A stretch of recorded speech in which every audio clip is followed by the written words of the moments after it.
Hai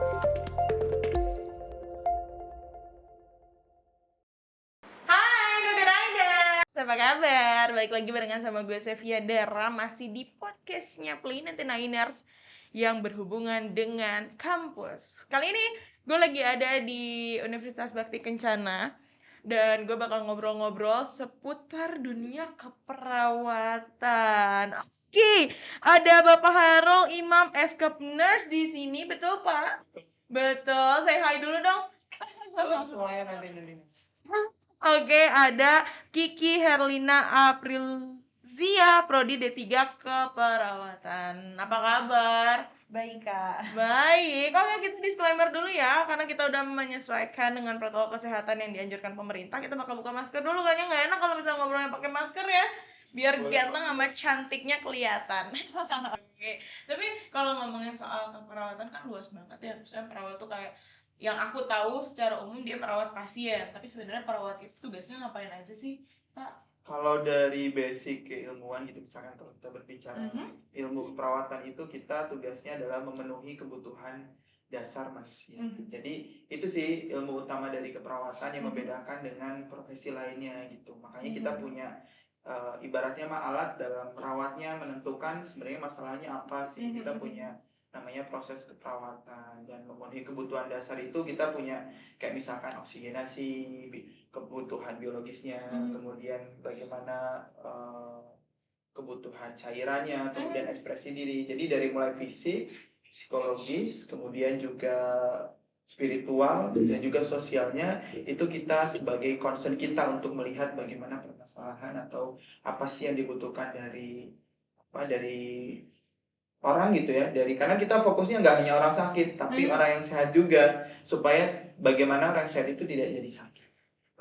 Oke, psikis, psikologi sama spiritual. Ya, fisik juga. Fisik juga. Iya, Oke. jadi whole package holistic manusia itu kita menjadi concern kita untuk melakukan pemenuhan kebutuhan dasar dari manusia itu. Oke, berarti bukan menyembuhkan orang sakit ya? Betul sekali. Jadi kita fokusnya merawat pasien agar dalam kondisi sehat. Yang sakit jadi sehat, yang sehat tetap sehat. Oke, kalau Gi, kenapa pengen jadi perawat? Awalnya gimana tuh ceritanya? Oke, kalau misalnya Kiki awalnya sih dari orang tua sih, Kak. Bukan pilihan pribadi awalnya, tapi setelah beberapa semester dan emang untuk ini tuh harusnya ada apa ya, kayak pemilihan, katanya nyobain dulu 1 tahun cocok nggak sama profesi kamu, karena kan ini tuh profesi yang bukan main-main ya, Kak. Kalau perawat bersinggungannya langsung dengan manusia juga gitu, terus dengan kesehatannya. Kalau misalnya kita hanya main-main di profesi ini, kita tidak akan menjadi seorang perawat yang apa ya, yang mempunyai jiwa perawatnya gitu. Hanya seseorang yang memiliki ilmu saja tapi dia tidak mau diterapkan. Karena seorang perawat itu tidak mungkin hanya merawat saja, tapi kita juga harus bisa mengayomi si masyarakat sekitar gitu sih, Kak. Dan ternyata ya udah cocok, berarti emang ini jalannya di sini. Itu sebenarnya kalau dari dunia keperawatan sendiri ada nggak sih kayak etika pelayanan pasiennya atau gimana gitu loh? Kalau dari kita lihat, misalkan tadi pertanyaannya boleh nggak sih memilih perawat ini itu? Boleh pada prinsipnya, karena kalau misalkan kita lihat prinsip etik perawatan itu adalah kan salah satunya otonomi. Jadi pasien itu mempunyai hak otonomi untuk menentukan mau perawatannya seperti apa yang diinginkan gitu. Jadi kita juga punya etik ya dalam pelaksanaan. Kalau memang itu ada apa yang kita lakukan masih sesuai dengan standar ya. Dan kita juga berusaha untuk melakukan standar etik. Misalkan contohnya nih, etik perawatan itu otonomi tadi. Kita harus memberikan kebebasan pasien untuk menentukan apa yang mereka inginkan. Kemudian juga non-mal efisien, tidak merugikan. Kemudian beneficent, memberikan manfaat.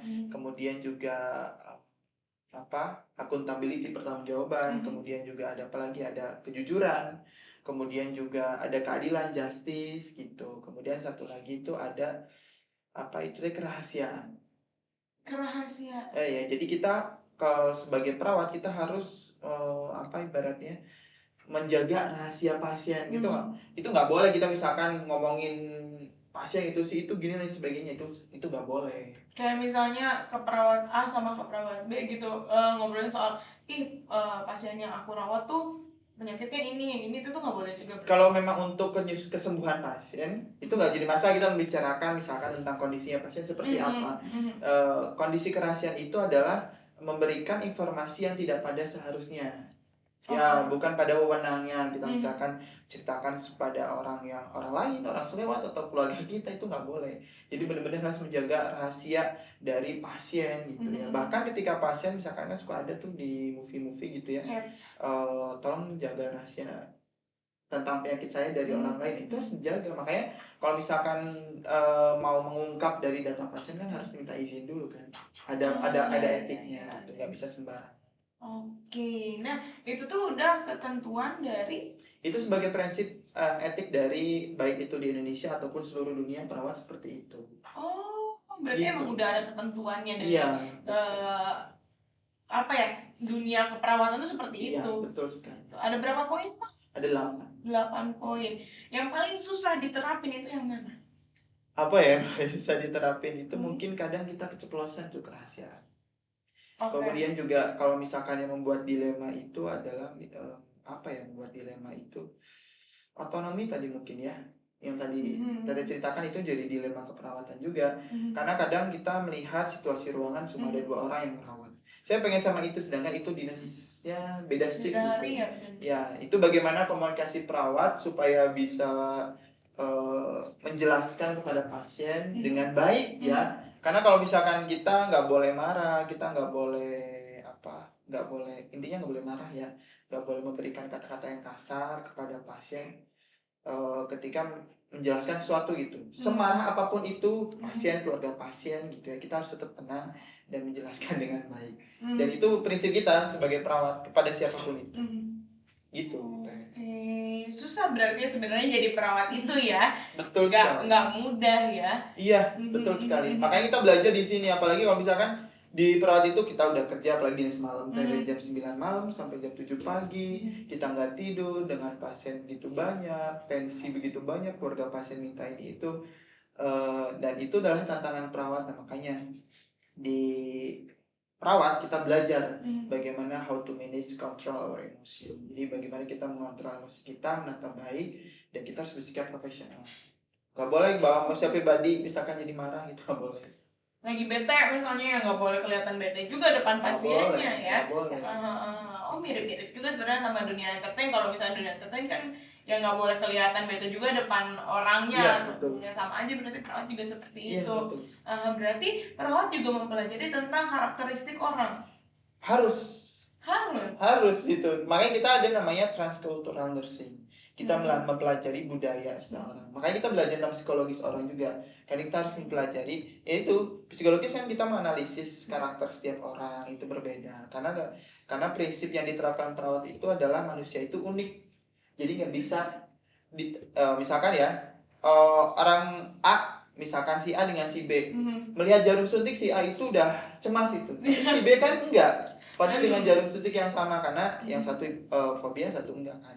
Makanya setiap orang itu unik. Makanya kita harus melihat respon pengkajian setiap orang itu beda. Nggak bisa si itu juga ini berarti sini juga sama, nggak bisa gitu. Makanya kita mempelajari karakter psikologis seseorang, dan kita harus menyesuaikan bagaimana pasien itu berkehendak. Dan juga itu belajar budaya.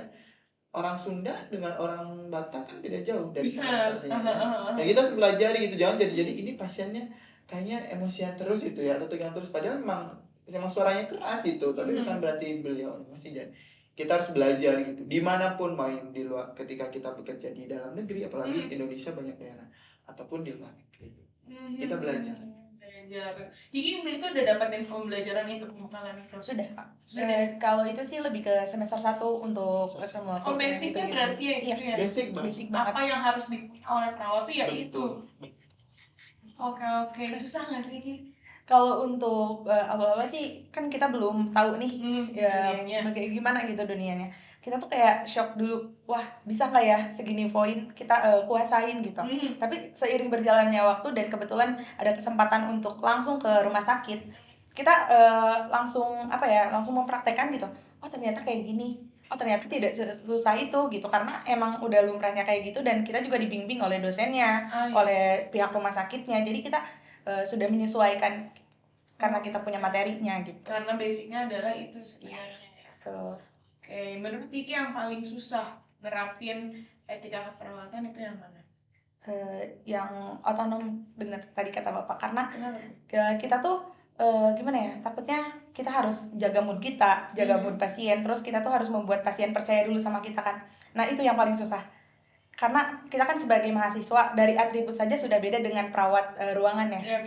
Sudah diketahui oleh keluarga misalnya kayak sepertinya saya nggak mau nih sama mahasiswa karena mahasiswa kan masih belajar, Masih belum percaya. belum percaya. Itu yang paling susah, dan itu emang pengalaman pribadi. Pernah ada yang langsung seperti itu karena mungkin ya karena kita memakai atribut mahasiswa gitu.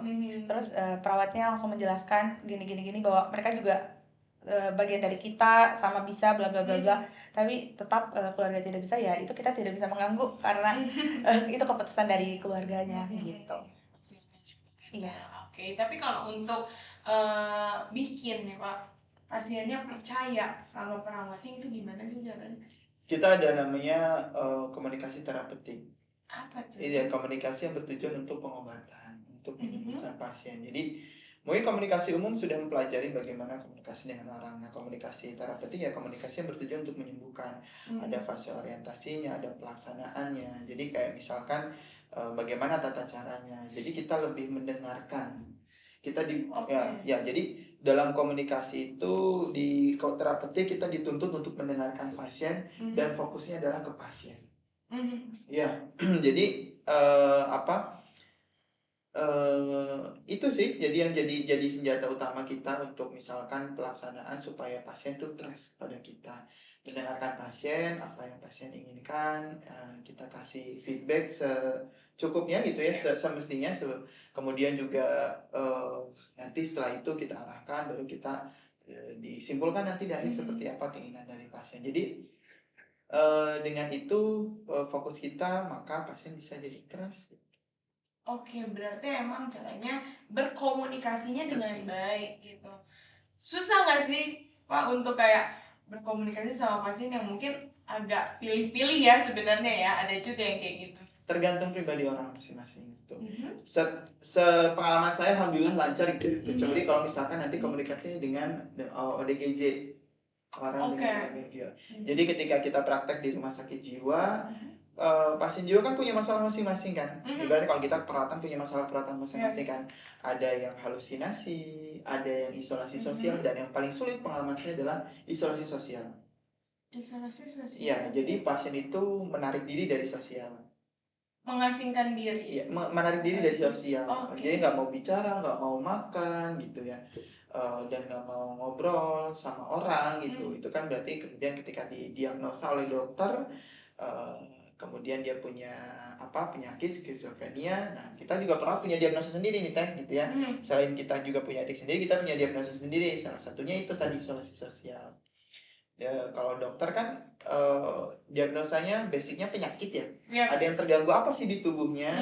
Misalkan ada kanker, itu daging jadi, itu dibuang. Oke, beres gitu. Kalau perawat, kita fokusnya adalah apa nih kebutuhan dasar yang terganggu dari manusianya, baik fisik atau psikologis atau sosial, atau ada dari perilakunya yang terganggu. Makanya perawat itu nggak hanya di rumah sakit, tapi juga di komunitas, di puskesmas, di masyarakat, di panti jompo gitu. Nah, ketika komunikasi itu banyak tantangannya, salah satunya tadi di rumah sakit jiwa. Kalau isolasi sosial kan dia nggak mau ngomong. Jadi selama 1 jam kalau kita kontak sama pasien, ya kita ngobrol sendiri, kita jawab sendiri. Terus berarti Bang pernah terjun ke lapangan juga? Pernah. Jadi kalau perawat itu kalau D3 itu kan teori praktek. Kalau S1 praktek ketika S1 itu hanya 3 kali, dan itu hanya sebentar waktunya. Mungkin yang ketiga itu cukup lama. Cuma setelah itu baru ada namanya profesi wajib yang S1. Nah, praktek itu yang saya alami plus dengan ketika membimbing mahasiswa. Jadi pernah di rumah sakit jiwa praktek gitu. Terus yang aneh, aku penasaran banget sama yang apa tuh yang isolasi sosial. Iya, isolasi sosial itu ya. Itu ngadepinnya gimana? Iya, kita sebagai perawat harus sabar sampai si pasiennya trust dan mau ngobrol dengan kita. Jadi kita nggak bisa nuntut harus ngomong gitu dalam 1 jam. Bahkan selama 2 minggu itu bisa kehitung ngomong berapa kali gitu, hitung dengan jari, angkat sumpah. Setelah kita lulus dan kita tersertifikasi sebagai perawat, baik diploma ataupun S1, kita disumpah dengan angkat sumpah. Dan itu ada hitam di atas putihnya juga. Berat ya, Kiki sudah siap. 1 tahun lagi 1 sih. tahun lagi. Masih mempersiapkan mental dan jiwa.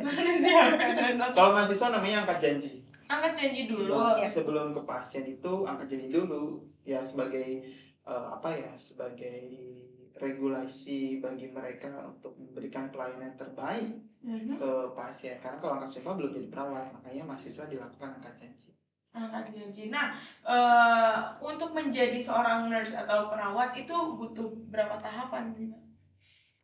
Kalau S1 itu yang pertama dulu, sarjana keperawatan dulu 4 tahun, kemudian setelah selesai langsung nurse 1 tahun. Kuliah profesi juga. Iya, kuliah profesi 1 tahun di berbagai tempat. Jadi perawat itu kan tadi yang saya singgung ya, ada di rumah sakit, ada di puskesmas, kemudian juga bahkan ada yang kalau di luar negeri mungkin lebih luas lagi ya. Nah, ada yang nursing informatik, tapi kalau di Indonesia yang paling kelihatan itu. Kemudian di panti jompo, di panti asuhan, bahkan di sipir penjara itu ada, dan kemudian di keperawatan kesehatan kerja itu ada perawatnya. Selama 2 tahun Kiki ada di dunia keperawatan, terutama ada di UBK, ada nggak sih satu pengalaman seru yang nggak bakal Kiki lupain? Kalau pengalaman seru banyak sih Kak. Kebetulan kan semester 1, semester 2 itu pure online, dan itu pandemik banget. Dan pasti di situ banyak banget teman-teman semua mahasiswa pasti di fakultas apapun agak kebingungan ini sistemnya bagaimana, dan dimana lagi saya diploma ya, banyak sekali praktek-praktek yang harus kita kuasai sendiri meskipun dibantu sama dosen, tapi kita harus seperti kalau misalnya kita memasang oksigen bagaimana, kita harus memikirkan tabung oksigen itu seperti apa, kita harus membuat tabungnya, nggak mungkin kita membeli kan. Terus perawatan misalnya seperti memandikan bagaimana, itu kita hanya memakai boneka teddy bear yang ada di kamar sendiri. Itu semua mahasiswa mau cewek mau cowok pasti membeli boneka karena itu disimulasikan alat dan juga itunya. Tapi untuk semester 2 dan 3 karena mungkin keadaan Covid juga sudah membaik, alhamdulillahnya angkatan Gigi kebagian untuk terjun langsung ke lapangan dan benar-benar diajari, benar-benar kita tuh lebih ke diperhatikan sekali oleh dosen, benar-benar dispesialkan karena ya mungkin dosennya memikirkan kalian sudah kekurangan waktu 1 tahun nih kita kasih seluruhnya, dan itu benar-benar kita diayomi sekali selama 2 minggu itu. Kita benar-benar diajari dari awal sampai akhir hingga kita semua memiliki jati diri. Oke, berarti bukan kitanya yang nggak bisa, tapi ini situasinya gitu. Pertama kali deg-degan banget karena kayak itu rumah sakitnya besar banget, terus kayak fasilitasnya juga bagus. Kita tuh mikirnya tuh kayak, wah kita bisa nggak ya sebanding sama perawat ruangannya, terutama itu kita bisa nggak ya nggak ngecewain kampus gitu, ataupun ada selewengan yang kita buat nanti di sana, kan kita nggak tahu ya. Sudah kayak gitu pembukaan, terus dosennya memberikan arahan-arahan, kita bakal ada setiap hari di sini. Kita kira tuh emang setiap hari itu yang kayak nggak mungkin deh, paling seminggu sekali, tapi itu pure ada semua dosen 2 minggu ada bolak-balik. Kita tuh ngerasa bener-bener kayak wah dosen memperhatiin kita banget nih gitu, karena itu bener-bener ada dosen. Terus untuk perawat ruangannya juga kan ada alumni juga di sana, mereka juga langsung sharing kalau ada apa-apa langsung kabarin bla bla bla bla, dan itu kita ngerasa oh ternyata kita memang dipantau, bener-bener dipantau gitu. Iya, berarti kamu juga bisa calon perawat loh. Iya. Jadi dari kurun waktu sampai tahun 2014, 10 tahun terakhir itu menjadi profesi terbaik gitu ya di dunia, di antara profesi-profesi yang ada dalam memberikan kontribusi positif atau dampak positif terhadap masyarakat. Karena dengan ilmu perawat yang tadi disampaikan kan, kita sebenarnya belajar tentang bagaimana menjadi manusia yang baik. Oke. Ya, itu bagaimana kita peduli terhadap orang, kita mendengarkan orang, kita membantu orang untuk membuat orang menjadi lebih baik gitu ya, baik secara physically, mental. Jadi kalau bisa orang dekat dengan kita tuh nyaman, karena kan kalau nggak nyaman nggak trust. Betul. Nah, perawat itu belajar itu, makanya saya kalau misalkan ngobrol sama teman-teman mahasiswa ketika berbicara tentang perawat, teman-teman sebelum praktek perawat pasien, praktekin dulu ke teman-teman masing-masing gimana kita care kalau ada yang sakit, kalau ada apa, itu belajar untuk mengasah common sense, bagaimana peka terhadap lingkungan sekitar, karena itu nanti ketika praktek kita nggak susah-susah lagi menjalin trust dengan pasien, gitu sih. Jadi makanya saya kenapa tadi kata Kiki juga ketika sudah terjun, kenapa nggak berenang dan menyelami segalanya gitu ya? Karena ternyata memang perawat itu benar-benar profesi yang mulia gitu ya. Selain kita menolong orang gitu ya, itu bonusnya ya kalau misalkan kita dapat pahala gitu ya. Jadi benar-benar ketika ada yang bilang perawat profesional, memang iya gitu. Kita 24 jam sama pasien gitu, walaupun kita di shift, tapi tetap kita yang memantau 24 jam dari detik per detik, jam per jam. Kita yang memantau, apalagi di ICU kan kita harus memantau, kadang ada yang di observasi 1 jam sekali, kita harus lihat, tulis lagi dia. Jadi benar-benar perawat tuh nggak hanya fokus penyakit atau misalkan fokus sosial, tapi kita dari mulai oksigen, makan, cairan, nutrisi, psikologis, keluarga pasien. Keluarga pasien, misalkan keluarga pasien ada masalah apa dengan keluarga, misalkan ada masalah dengan ini spiritualnya, misalkan ketika sholat, misalkan nggak bisa, kita bantu. Itu sih, jadi semuanya paket komplit ya. Iya, jadi kamu tuh belajar semuanya. Mungkin ke mahasiswanya kita belajar tentang psikologi analisa awal-awal, tentang psikologis dari bayi baru lahir, misalkan udah mulai kita kaji psikologisnya sampai usia dewasa gitu, bahkan dari ibu hamilnya sampai ke lansianya, kita benar-benar belajar. Makanya ada prinsip perawat itu adalah holistik. Ya, kita holistik itu kita nggak bisa merawat misalkan hanya fisiknya aja, nggak bisa. Kita merawat pasien ya whole package, dari mulai fisik dan mentalnya juga, serta sosialnya juga. Nah, tapi kalau misalnya ngomongin soal fasilitas yang ada di UBK sendiri, Fakultas Keperawatan, itu apa aja sih, Pak?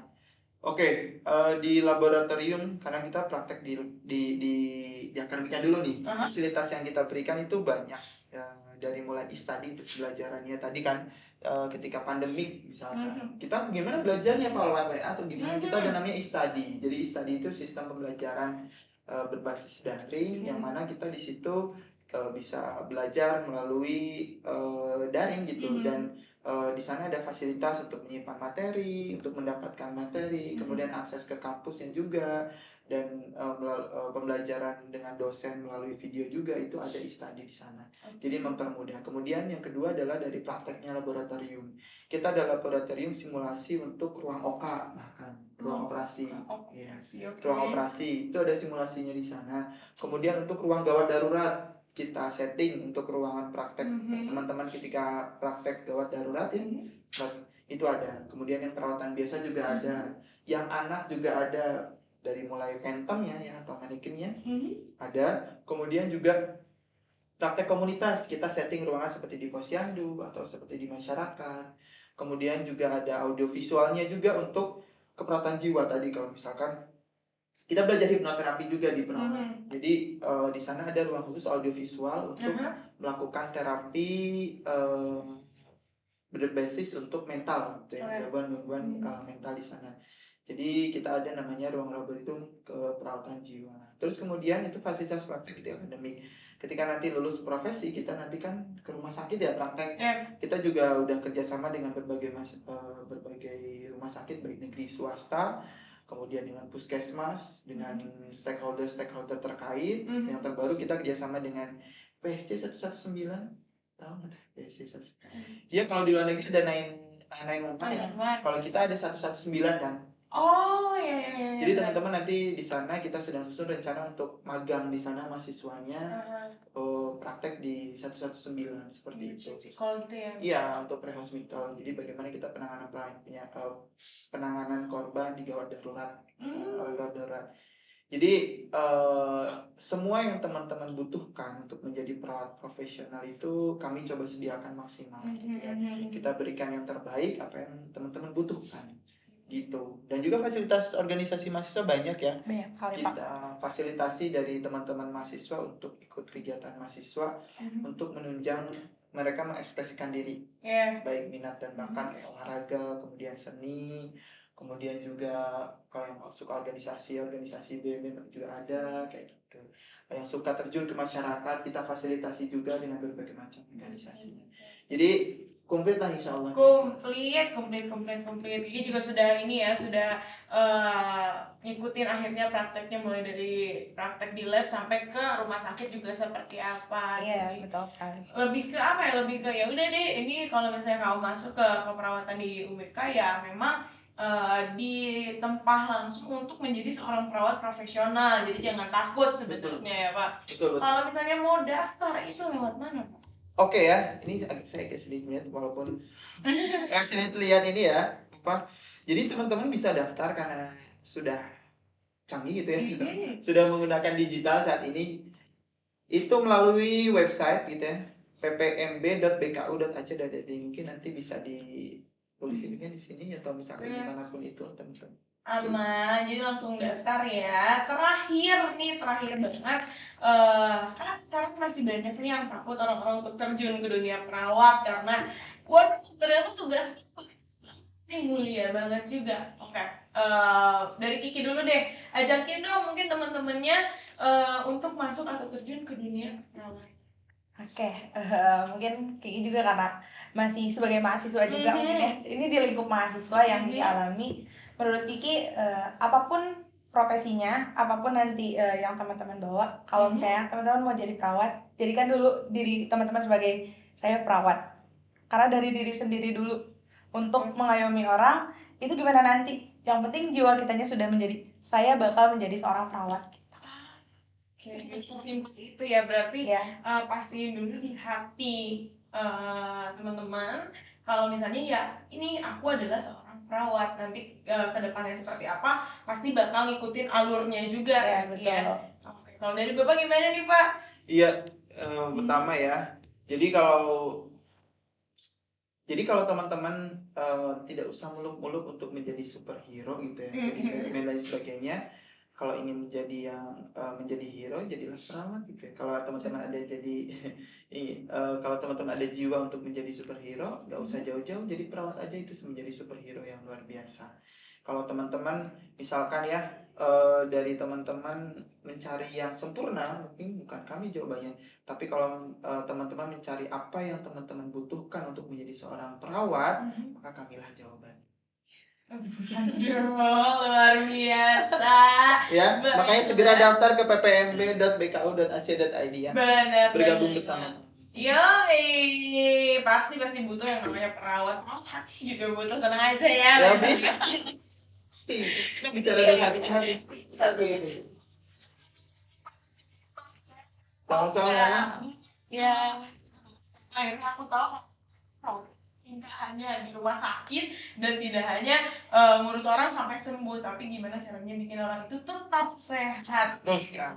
Terima kasih sekali lagi. Ini semua. Sama-sama, terima kasih. Ya, sama saya juga. Ya. Bisa langsung tanyain aja ke Universitas Bakti Kencananya Fakultas Keperawatan. Begitu Riders. Thank you banget buat yang udah nonton dan dengerin. Jadi sampai bertemu di podcast selanjutnya. Bye.